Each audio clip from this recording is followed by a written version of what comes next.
Well, welcome back, everybody, and today we're going to continue on in Chapter 5. Today we're going to look at a concept called the psychological contract. Now, you may not be familiar with that term, but really you've experienced it if you've ever worked anywhere. When you go to an organization or you go to a church, there are certain expectations that you have of that organization, and they have certain expectations of you. Now, if that expectation or those expectations are met on both sides, you have a productive and long-lasting relationship. But if not, then you have problems.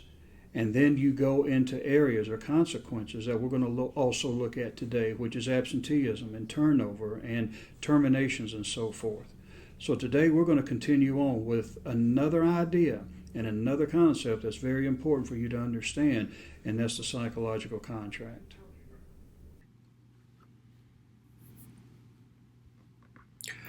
Well, welcome back, everybody, and we're still in Chapter 5, looking at individual and organization relations and retention. Now, today, we're going to be taking a look at some concepts that involve psychological contracts, commitment, and so forth. So let's go ahead and get started. First of all, we need to consider the individual workers and organizational relationships. And what we talk about when we discuss issues pertaining to this, we're looking at the psychological contract.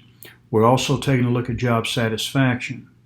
Along with that, we have commitment to the job, engagement in the job, and loyalty. Now, these are all important aspects of the relationship that we have with the worker, and it can, to a large extent, determine how engaged they're going to be and how much productivity we're going to be able to glean from them. So let's take a look at these elements. The individual organizational relationship we see here is a combination of two things: individual performance and organizational expectations. You come to the table, you come to that organization with those KSAOs, and those are going to be the things that the organization can utilize to be able to meet its organizational goals. Now, as such, they're going to have expectations. They're going to have expectations which are going to be task-related and behavioral-related. And when the two of you come together, there should be the interaction that results that involve the psychological contract, satisfaction, commitment, engagement, and loyalty. So to get an idea of the diagram, these are the two dynamics that come together to be able to produce what you see here on the far right. Now, the psychological contract, these are unwritten expectations employees and employers have about the nature of that work relationship. Think for a minute, what could be a psychological contract? Well, if you think about what you naturally expect from the company, you're going to come to the company with those KSAOs, and you're going to expect them to treat you with respect, to compensate you. You're going to expect a safe work environment. These are things that may not be directly articulated in a contract, but you expect these things. And conversely, the organization is going to expect from you to be motivated, to be productive, to come to work on time, to do whatever is expected of you. So there are different dimensions within both of these areas of the employee and the employer, but the psychological contract are the unwritten expectations that both parties have about the nature of their work and work relationship. And a lot of times misunderstandings occur in the work relationship because they didn't get what they had expected. Man, I thought the work environment was going to be different from this. Or I didn't know you guys were going to expect this much out of me. And we didn't expect you to have all of these issues that's causing you to take off work excessively. So there are all types of variables and things that can come into play that can violate that contract. But overall, you have just some unwritten and just understood expectations as well as the company does. Now, when it comes to the psychological contract, let me go ahead and just outline all of these real quick some of these will get away and forward to another slide before I'm ready. So let's take a look at this diagram. Employers will provide, as far as the psychological contract goes, competitive compensation and benefits, flexibility to balance work and home life, career development opportunities. So these are things that are fairly new because, to be honest with you, many organizations in the past, I would say as recently as the 80s and 70s, really didn't focus on work and home life and career development. They were more involved with just you doing the job. Now, employees will contribute skill improvement and increased productivity, reasonable time with the organization, and extra efforts and results when needed. So they expect you to be there for the long haul. They expect you to be there when they need you, doing the work that they need you to do. So both sides come to the table with all of these expectations that really don't need to be written out or articulated. They're just known. Now, global psychological contract concerns. Now, here we're looking at contracts that vary between foreign country employees and those from U.S. And then the psychological contract expectations of employees from different cultures need to be met by multinational firms. So what do we mean by that? Well, when you're dealing with foreign country employees, you have to realize that their expectations may be different. For instance, when you go to Japan, there's a certain degree of formality that you need to go through, and people expect a certain type of work relationship that you may or may not be aware of. Also, too, when it comes to the expectations of employees from different cultures need to be met by multinational firms. And when we're dealing with these global issues, you have the expectation that expatriate managers will be able to go overseas and perform the duties. And sometimes that's just not the case. They get homesick and they can't assimilate into that culture. They have problems. You have to bring them back. So with that, you do have risks involved. And also, too, as I said, when you're dealing with different cultures, you've got their values and so forth that you have to be aware of and not just assume that they're going to operate and have the same expectations as you. You may have to spell those out more intricately than you would with someone within your own culture. Now, job satisfaction. Job satisfaction, really it involves the positive feelings and evaluations derived from an individual's employment in a job. In other words, you're dealing with morale. Job satisfaction is of a group or organization. That's what morale is. Job satisfaction is being content where you are. Your needs are being met, as we saw yesterday with Maslow's hierarchy of needs. The things that are important to you, those types of occurrences and those types of elements are being satisfied. And when all of that is being done, you have greater job satisfaction. And then, of course, the goal is to increase your morale, which will lead to greater productivity. Now, you also have here attitude surveys, and that's the focus on employees' feelings and belief. And there's all types of surveys out there that researchers try to incorporate into the work environment to just kind of get a gauge of, are you happy? Are you fulfilled? Do you feel like you're producing or you're a valued employee? And what is your attitude? And a lot of times you can't, well, I say a lot, most of the time, you really can't assume that your workers are happy and that they're satisfied. There was a very interesting incident that took place when researchers polled a couple of companies in the Midwest, asking them the general attitude of their workers, and they said, oh, they're very happy. They're all satisfied and we're doing great. And then the company, the researchers, interviewed the employees. And as it turns out, the employees were ready to go on strike. They hated their work environment and their conditions. So you can't just go off of management's assumptions and presuppositions. You need to go and talk to the employees, the ones who are directly involved in these types of inquiries. Now, some of the Components that help increase job satisfaction, of course, the adequacy of pay. Pay is always going to be a fundamental element that will be present in the workplace. The opportunity for advancement is also important. Many people won't stay in an organization for very long if there is no room for mobility. The supervision that they receive is important also. The co-workers, is their cohesion within the workplace, and then the nature of the work. These are all important elements that combined help to contribute to job satisfaction. Now, commitment and engagement. Now, this is kind of like plays off of satisfaction and morale and so forth. Commitment is the degree to which workers believe in and accept organizational objectives and want to remain employed at a company. We don't hear a lot about commitment anymore. Many employees who I've talked to over the years are becoming more fragmented and more distant from the organization. They just don't feel like they're a part of anything anymore.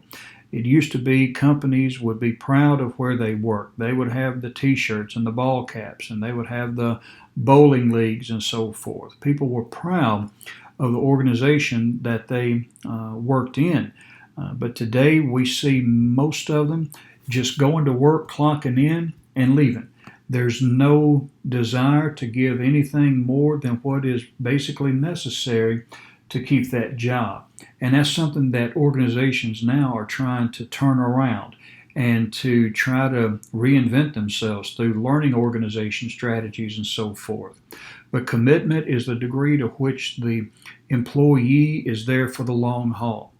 Now, employee engagement is the extent to which an employee's thoughts and behaviors are focused on the work, and where organizational commitment is the dedication to the company. Employee engagement is the degree of engagement and involvement that the employee has with that work and so forth. So these are two very important components when it comes to the overall productivity of the employee. Loyalty is being faithful to an institution or employee or an employer. So you want to foster that loyalty. And again, that's eroding today. Many of the students that I've talked to from different colleges where I've taught and at different levels, undergraduate and graduate, will tell us the same thing. Once I get my degree, I'm out of there. I'm just looking for another job. And so there's a lot of discontent and dissatisfaction with employers today and organizations. So hopefully we can change that around with these new types of ideologies that are coming down the line.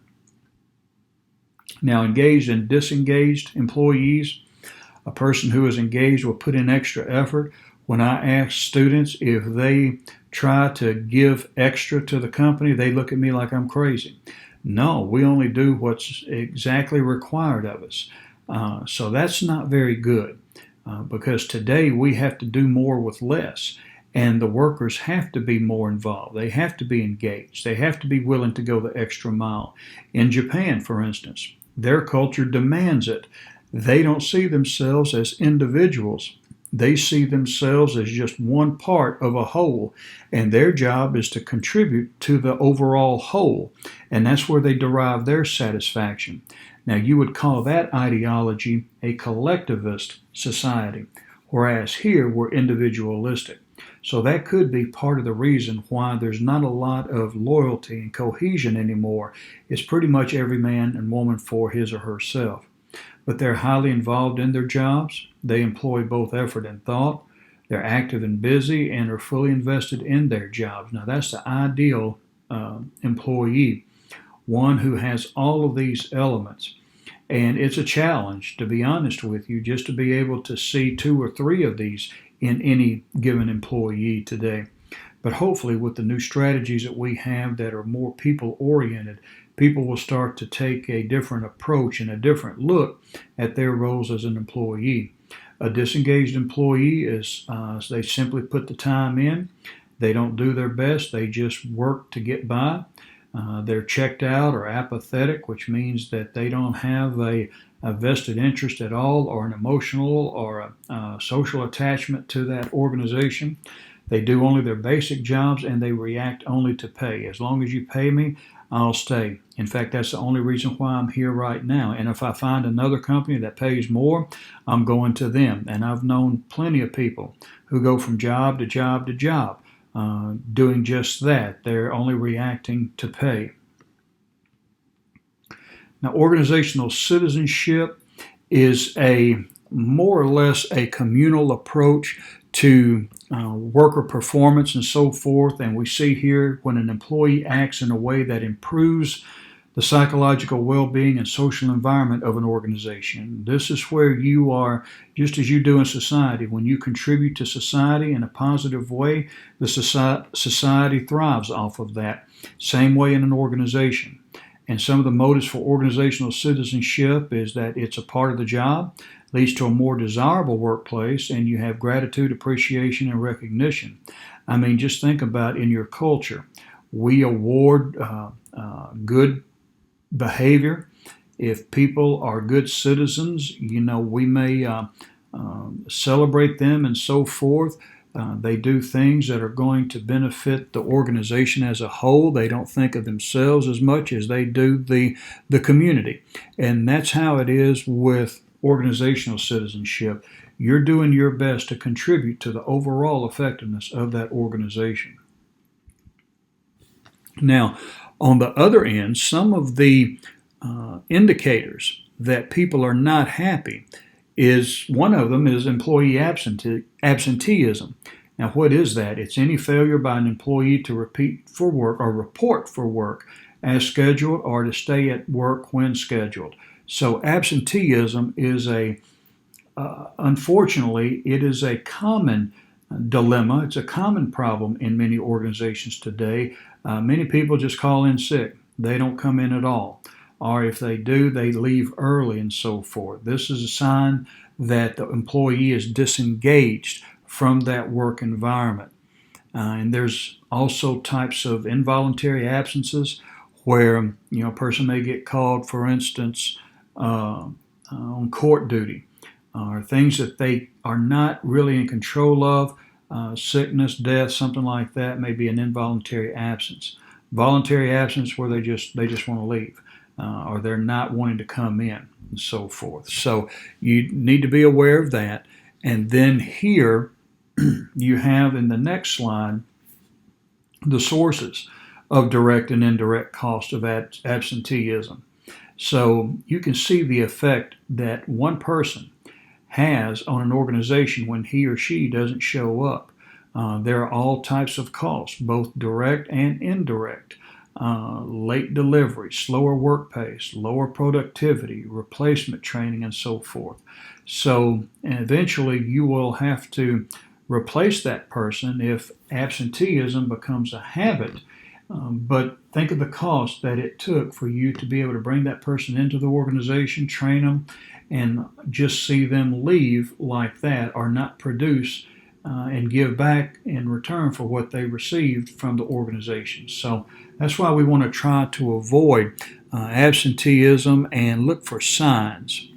Now, what are some of the ways that we can deal with absenteeism? Well, your slide talks about the disciplinary approach, and that's where the firm will give them a warning. Sometimes it's just a oral warning. Hey, listen, you need to be on time or you need to come in. The next offense might be a written warning. There may be a permanent file entry in your personnel file. If there's a third, fourth, you may be fired. Subsequent absences will eventually go to that end, and that's what you want to try to avoid. Now, you can do that as a disciplinarian strategy, but you can also use positive reinforcement, and that's giving rewards for meeting attendance standards. There are companies that reward people for 0 absences, and they're pretty hefty rewards. If you go a whole year without any absences, you may get a big bonus or whatever. So really that would reinforce the desired behavior in and of itself if the reward or the bonus is large enough for you to maintain that presence in the workplace.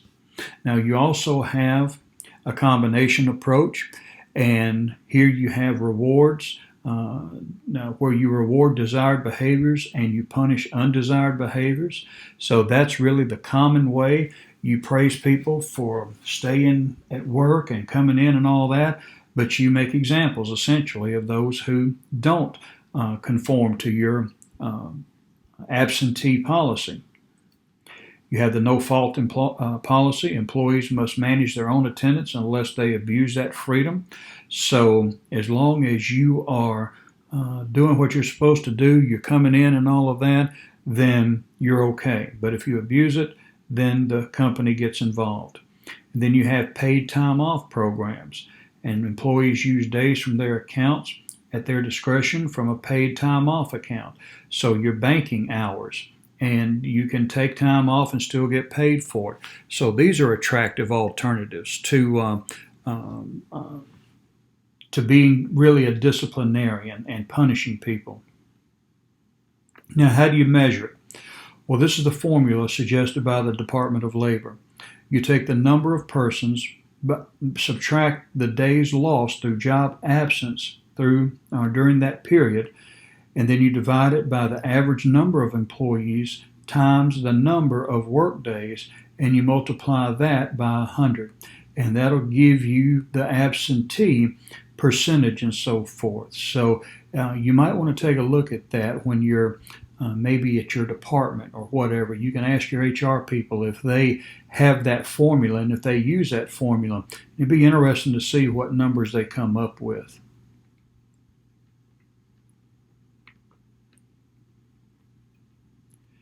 Now, there's other ways of measuring absenteeism. You have here incident rate, which is the number of absences per 100 employees each day. You have the inactivity rate, and the inactivity rate is the percentage of time lost to absenteeism.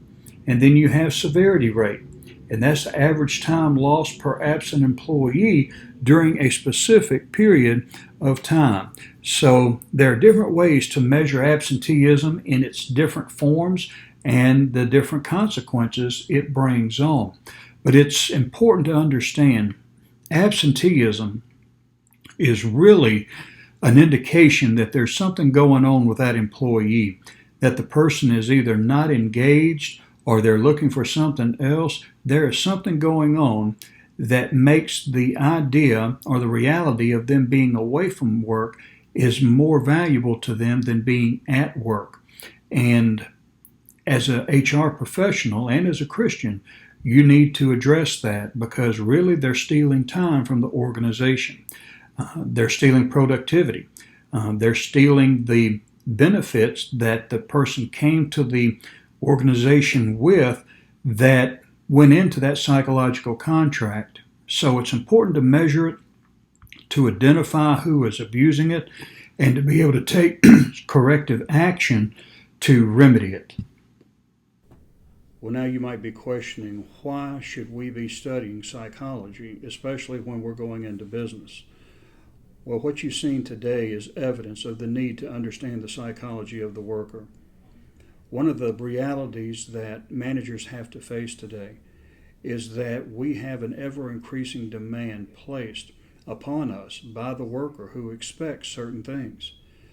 We have a better educated workforce, and as a result, they're going to want to be rewarded for their enhanced or their elevated ability in education. But we want to, as Christians, to be ethical, and we want to be good stewards of the people that God has provided for us to be able to accomplish the organization's goals. So today, you've got an idea of what it means to be able to let your words be true and fair to the employee, and for them to do the same, so that you can enter into an agreement, that you can enter into a relationship that's going to be productive, where both sides understand where the other is coming from, and that will lead to job satisfaction and performance. Well, everyone, have a good rest of the day, and I'll see you tomorrow.